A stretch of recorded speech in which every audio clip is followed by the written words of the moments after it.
નમસ્કાર વિદ્યાર્થી મિત્રો, વીરેશ પટેલ શિક્ષણ સંકુલ ઉમતા આપનું હાર્દિક સ્વાગત કરે છે। ધોરણ 9 વિષય ગણિત પ્રકરણ 1 સંખ્યા પદ્ધતિ તાસ નંબર આજે 5મો છે। આજે આપણે રીત નંબર 3 संख्या रेखा पर रूटफाई असमय संख्याનું નિરૂપણ કઈ રીતે કરવું એ આજે રીત નંબર 3 ભણવાની છે। 3 રીતમાંથી જે રીત તમને સહેલી લાગે એ રીતે તમારે નોટબુકમાં અથવા પરીક્ષામાં પૂછાય તો એ રીતે તમારે લખવાનું। પહેલી અસમય સંખ્યાની વાત કરી દઈએ તો એના પહેલાની વાત છે પાયથાગોરસનો નિયમ। એ આપણે જાણીએ છીએ, અગાઉના પ્રકરણમાં આપણે વાત કરી હતી। કાટખૂણાની સમાવતી બે બાજુના વર્ગોનો સરવાળો કર્ણના વર્ગ બરાબર હોય। કાટખૂણાની સમાવતી બે બાજુના વર્ગોનો સરવાળો કર્ણના વર્ગ બરાબર હોય। AB વર્ગ વત્તા BC વર્ગ બરાબર AC નો વર્ગ। પાયથાગોરસે સરસ મજાનું સાબિતી કરીને बताई दीधु। एना अनुयायीए √2 ए असमय संख्यानी साबित कर्यु। एना अनुयायीओ हता एने असमय संख्या साबित कर्यु।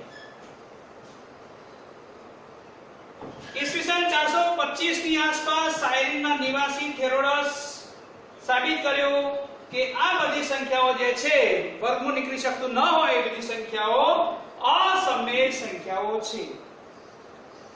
આની સાબિતી આ તો આપણે નિરૂપણ કરીએ છીએ, સંખ્યા રેખા પર નિરૂપણ કરીએ છીએ, પણ એની સાબિતી તમારે ધોરણ 10 માં ભણવાની છે। ધોરણ 10 માં આવે સાબિતી કરવાનું। આ તો આપણે નિરૂપણ સંખ્યા રેખા પર નિરૂપણ દર્શાવીએ છીએ કે સંખ્યા રેખા પર દરેક વાસ્તવિક સંખ્યા એક અને માત્ર એક જ હોઈ શકે એવું આપણે નિરૂપણ કરીએ છીએ, પણ સાબિતી તો તમારે ધોરણ 10 માં તમારે ભણવાનું છે, બરાબર। એના પછી નેક્સ્ટ મુદ્દો પાઈ। પાઈ છે ને, પાઈ એ ની વાત કરીએ તો સંસ્કૃતિઓ તેના પરિચિત છે। સંસ્કૃતમાં આવે છે પાઈ। તો ઈસવીસન 1700 ના અંતમાં લેન્ડર્ડ અને લિગાન્ડ એ પાઈ એક અસમય સંખ્યા છે। આમ તો જોવા જઈએ તો પાઈ બરાબર શું કહેવાય? 22/7 અથવા પાઈ બરાબર 3.14। આ ટૂંકમાં લખીએ છીએ આપણે, નહીતર સંખ્યા 14, 28, 57 આ બધી લાંબી છે, અનંત અનાવૃત, એને આપણે ટૂંકમાં પોઈન્ટ પછી બે પોઈન્ટ આપણે દર્શાવીએ છીએ। આ રીતે પણ દર્શાવીએ છીએ, આ રીતે પણ લખીએ। છતાં પણ આ અસમયની વાત કરીએ છીએ ત્યારે આપણે યાદ કરવું પડે કે પાઈ એ કેવી છે? અસમય। આ પાઈ બરાબર 22/7 ન લખી શકાય, પરંતુ આ એને નજીકની મૂલ્ય છે માટે આપણે પાઈ બરાબર 22/7 લખીએ છીએ, પાઈ બરાબર 3.14 લખીએ છીએ। પણ પરંતુ 22/7 એ કેવી લખીએ છીએ? સમય। હવે તમારા મનમાં એમ થાય કે ઇઝ ઇક્વલ ટુ છે, છતાં પણ આ અસમય છે ને આ સમય કેમ સાહેબ? પણ મિત્રો આ આસન્ન મૂલ્ય છે। આ 22/7 છે એ આસન્ન એટલે નજીક મૂલ્ય છે, પરંતુ pi not equal 22/7 is equal to તો નથી જ, પણ એની નજીકની સંખ્યા છે એટલા માટે આપણે લખીએ છીએ પાઈ બરાબર 22/7 અને પાઈ બરાબર 3.14 લખીએ છીએ। પરંતુ અને એટલા માટે આપણે પાઈ અસમય છે અને 22/7 શું છે? સમય। તો આ વસ્તુ આપણે અસમય આવે છે ત્યારે કોઈના અન્યાયે શોધ્યું, અસમય સંખ્યા સાબિત કોને કર્યું, એની આ ચર્ચા આપણે કરવી જરૂરી છે। આ સંખ્યા રેખા પર નિરૂપણ કરીએ છીએ। નેક્સ્ટ આગળનો જે મુદ્દો હતો, આપણે સંખ્યા પદ્ધતિમાં સંખ્યા રેખા પર √5 અસમય સંખ્યાનું નિરૂપણ કઈ રીતે કરવું એ આપણે રેખા ઉપર આપણે ફરીથી પાછા દર્શાવીશું. રેખા આમ તો કિરણ દોરીએ તો પણ વાંધો નહીં, બરાબર. અહીંયા આપણે OX કિરણ દોરો, OX કિરણ રચો.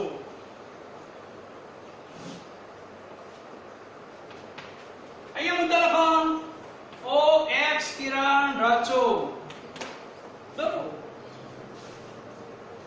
મુદ્દા સ્ટાર્ટ કરીએ. જે નિશાની કરવી હોય તે કરી શકો. OX કિરણ રચો. હવે આપણે O ને કેન્દ્ર તરીકે, O ને ઉગમ બિંદુ 0 આ O છે, કાલે આપણે ચર્ચા કરી હતી કે O નું ઉગમ બિંદુ 0 નંબર O પકડી જેવો કરવાનો. એ તો સાહેબ સમજી લે, એવું કઈ કરવાની જરૂર નથી, પણ ખાસ ચોપડીમાં પણ તમે જોજો 0 નંબર હશે, એકદમ ગોળ હશે નહીં. O નું ઉગમ બિંદુ 0, OX કિરણ પર 1 એકમ, બરાબર. આપણે વાત કરી હતી કે આપણે પોતાની રીતે 5 સેન્ટીમીટર રીત નંબર 3 લેવાની છે. આપણે ફરીથી પાછા OA બરાબર 1 એકમ લઈશું. અહીંયા લખું છું OA બરાબર 1 એકમ, અને 1 એકમ બરાબર તમારે જે લેતા હોય 5 સેન્ટીમીટર તો 5 સેન્ટીમીટર લખવાનું. આ નોંધ કરી હોય તો બતાવશે. 1 એકમ બરાબર 5 સેન્ટીમીટર ચોપડીમાં લખ્યું છે, હું મારી રીતે લઉં છું. તો અહીંયા આપણે લખીશું 1 એકમ. તો OA બરાબર 1, અહીંયા આપણે 1. હવે એ આગળ કાઢવાનું બને તો અહીંયા લખો નંબર OA બરાબર 1 એકમ.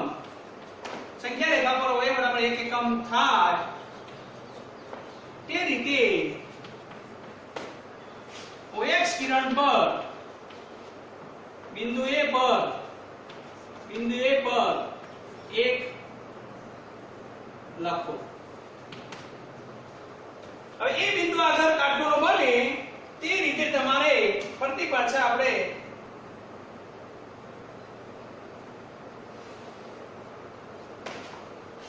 OY કિરણ રચવાનું છે.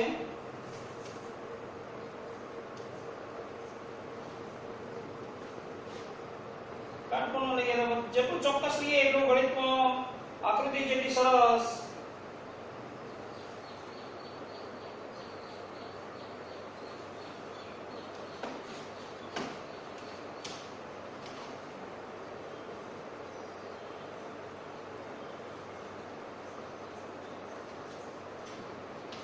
બિંદુ એ આગળ કાટકોણો બને, બિંદુ એ આગળ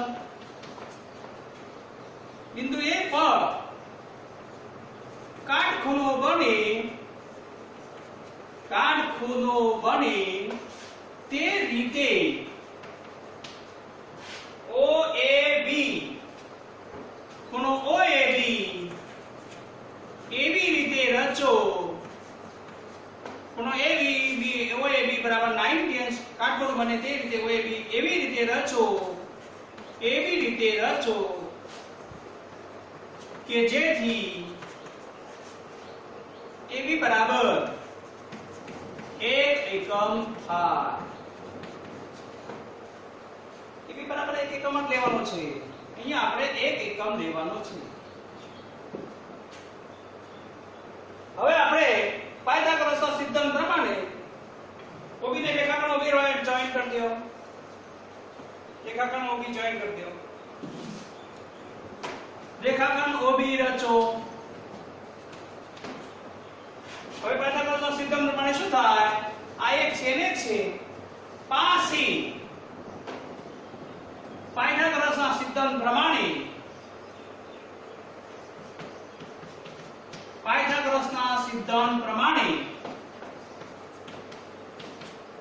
OA નો વર્ગ વત્તા AB નો વર્ગ બરાબર OB નો વર્ગ. OA નો વર્ગ એટલે 1 નો વર્ગ વત્તા 1 નો વર્ગ બરાબર OB નો વર્ગ. 1 નો વર્ગ 1, 1 બરાબર OB નો વર્ગ 1 ને 1 2 બરાબર OB નો વર્ગ OB બરાબર વર્ગમૂળમાં 2 અહીંયા આવશે વર્ગમૂળમાં 2 હવે આપણે આગળની જે રેટ નંબર 1 હતી આમ જતા હતા કરોડિયાની જાગરણ છે એમનો જ જવાબ હવે આપણે આગળ વધવાનું છે શું કરવાનું પરિઘની મદદથી આપણે O ને કેન્દ્ર તરીકે રાખી અને AB જેટલું માપ લઈ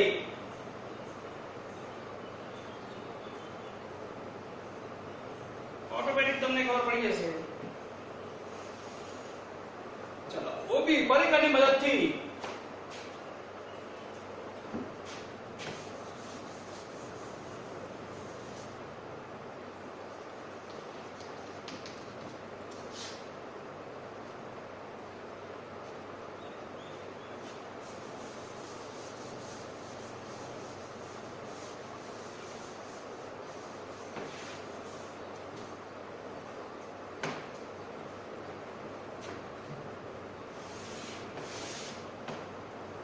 નેક્સ્ટ આગળ મુદ્દો પરિકરની મદદથી x કિરણ પર O ને કેન્દ્ર તરીકે લઈ પરિકરની મદદથી O ને કેન્દ્ર તરીકે લઈ O ને કેન્દ્ર તરીકે લઈ OB જેટલું માપ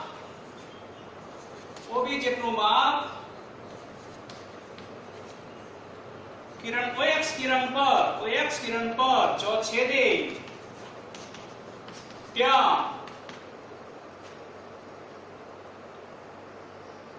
P1 नाम आपो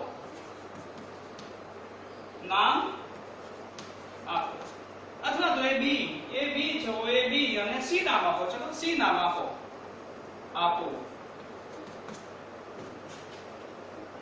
અહીંયા આપણે C નામ આપ્યું तो O થી C નું માપ કેટલું થશે OC બરાબર વર્ગમૂળમાં 2 થશે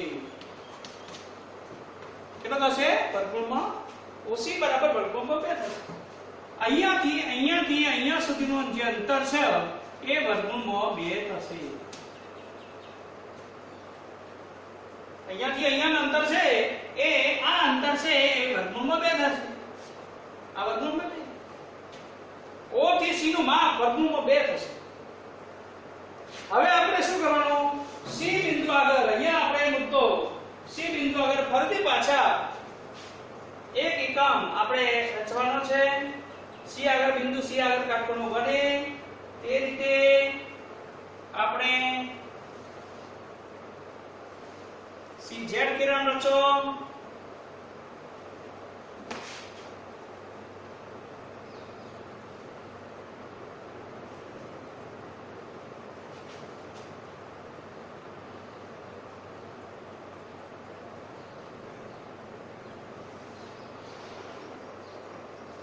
અને એ પણ કેટલા એક એકમ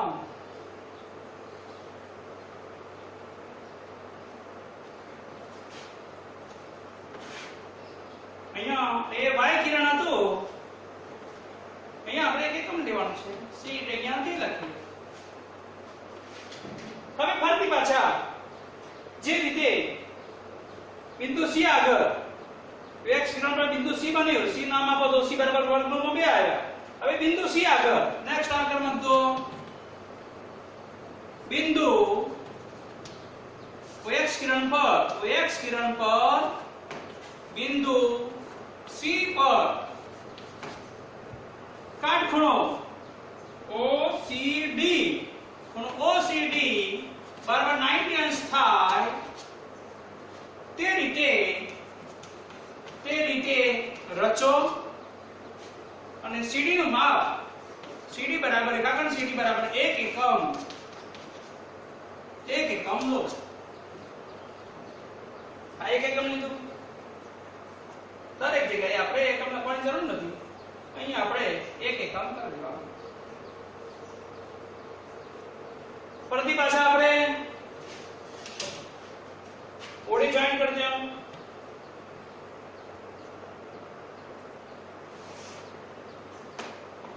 રેખાખંડ ઓડી રચો. પાયથાગોરસના સિદ્ધાંત પ્રમાણે પાયથાગોરસના સિદ્ધાંત પ્રમાણે OC નો વર્ગ વત્તા CD નો વર્ગ બરાબર OD નો વર્ગ. OC નો વર્ગ એટલે કેટલો થાય? √2 નો વર્ગ વત્તા 1 નો વર્ગ બરાબર OD નો વર્ગ. √2 નો વર્ગ 2 વત્તા 1 બરાબર OD નો વર્ગ.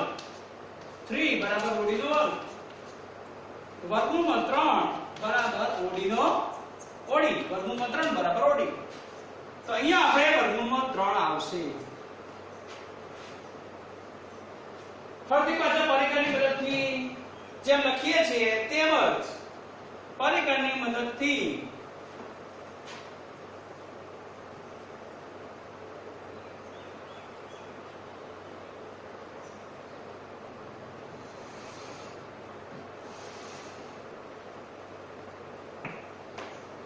ફરીથી પાછા આ રીતે જ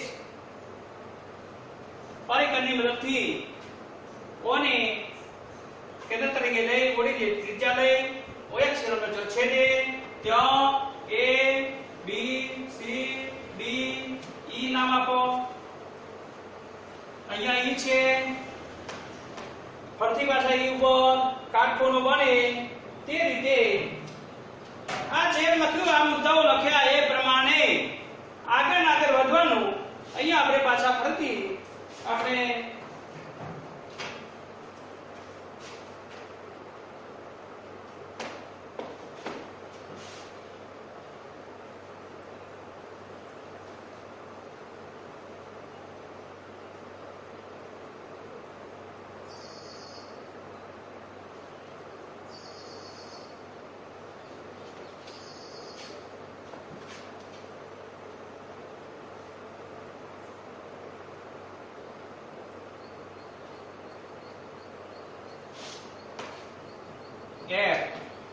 એક એકમનો આ રીતે જ પરિકરણીમાંથી ઓને કેન્દ્ર તરીકે લઈ OD જેટલી ત્રિજ્યા લઈ પરિકરણીમાંથી ઓને કેન્દ્ર તરીકે લઈ OD ત્રિજ્યા લઈ OX કિલોમીટર છેદે ત્યાં E નામ આપો. તો O થી E નું માપ કેટલું થશે? અહીંયા વર્ગમૂળમાં 3 કેટલું થશે? OE બરાબર કેટલું થશે? O થી E નું માપ બરાબર વર્ગમૂળમાં 3 થશે. ફરીથી પાછા આગળ મુદ્દો વધારીશું.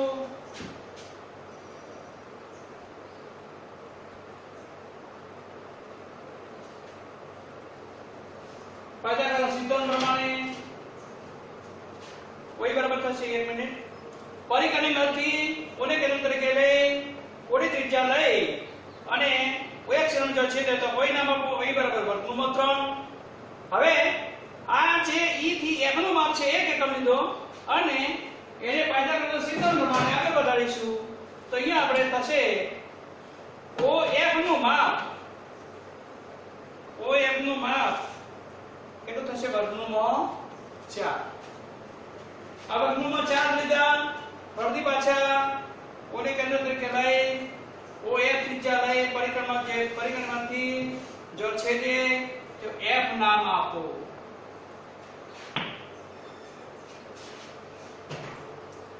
F નામ આપ્યું. ફરીથી પાછા F ઉપર કાટખૂણો બને એ રીતે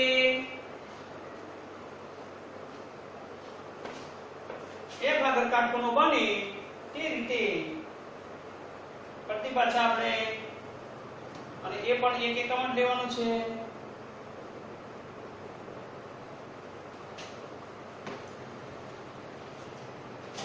પાયથાગોરસના સિદ્ધાંત પ્રમાણે ફરીથી પાછા એ F અહીંયા જે નામ આપીશું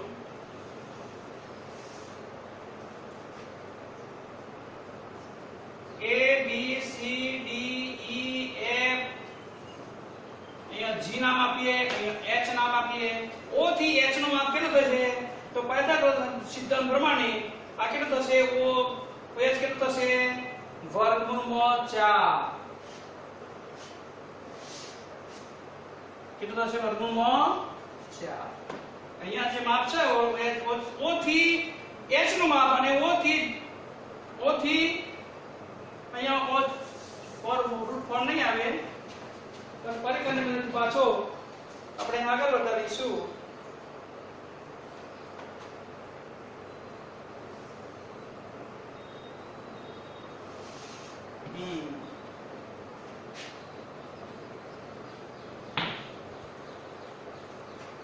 √2 આવશે, √3, √4 અને અહીંયા આવશે √5.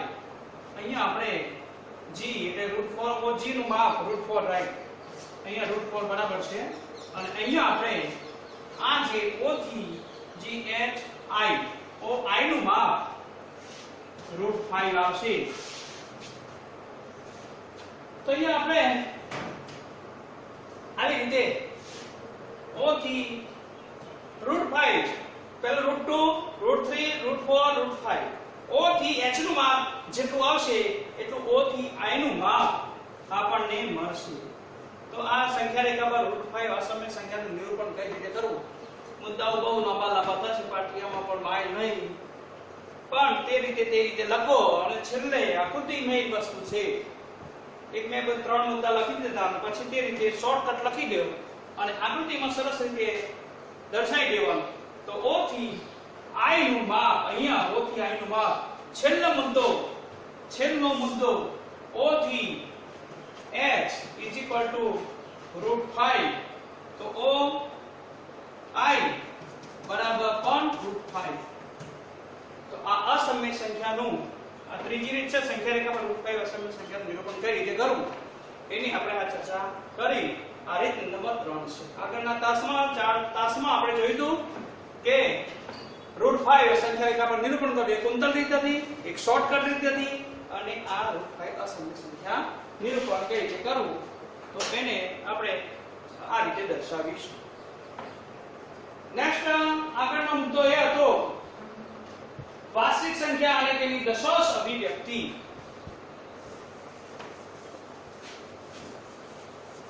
આગળનો મુદ્દો વાસ્તવિક સંખ્યા અને તેની દશાંશ અભિવ્યક્તિ.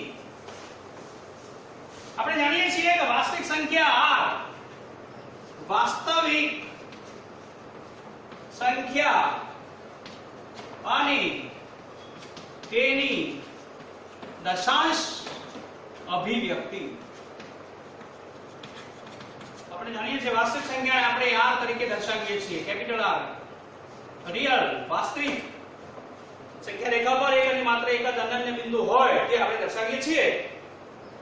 તો વાસ્તવિક સંખ્યા આને આપણે કઈ રીતે દર્શાવી, તો વાસ્તવિક સંખ્યા P/Q સ્વરૂપમાં લખી શકાય. P/Q સ્વરૂપમાં લખી શકાય. તાસ નંબર 5 6 ની અંદર આપણે અભ્યાસ કરીશું. પણ P/Q સ્વરૂપમાં P એ શું છે, P પૂર્ણાંક અને Q એ શું છે, P પૂર્ણાંક અને Q A not equal to 0. Q ની કિંમત 0 હોવી જોઈએ. Q not equal to 0. P belongs to Z. Q not equal to 0. Q not equal to Q શૂન્યેતર સંખ્યા.